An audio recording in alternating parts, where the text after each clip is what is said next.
So Alison Pollock, who's a professor of public health at Newcastle University, has said that this whole thing is a scandalous waste of money.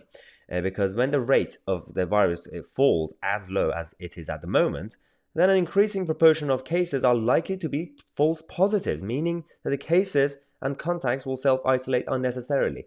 We already know that a big chunk of these tests are wrong. The results are wrong. Again, that's especially as you go towards the end of this whole problem and people take the jabs or have recently had the infection, then it's gonna come out false positive. So are you going to be telling the majority of the public to just stay at home again, despite the fact that lockdown is technically over and despite the fact that the majority have taken the jabs?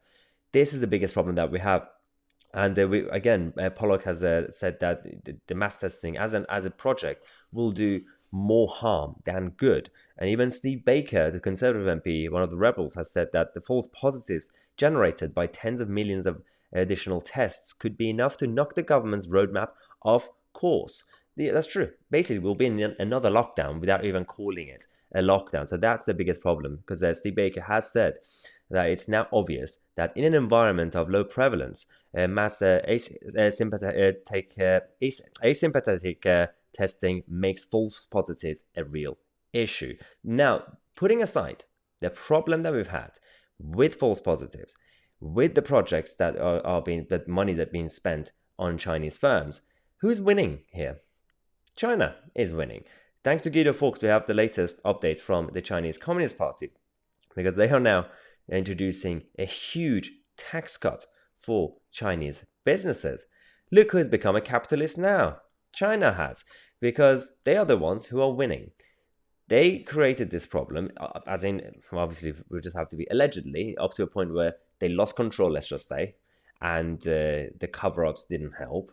So they are responsible for lying to the world. Even WHO confirmed this. But at the same time, they're going around winning, because the economy in China, that's now been they created a new focus to be more free markets. It's not really, it's corporatist, but for a lot of firms, £61 billion of business tax cuts. Rishi Sunak here is increasing corporation tax on small businesses, or business tax. Let's call it business tax, not corporation tax, because a lot of people think corporation tax only hits corporations, big corporations. But no, it's all small businesses as well. Yet the Chinese Communist Party are doing the exact opposite.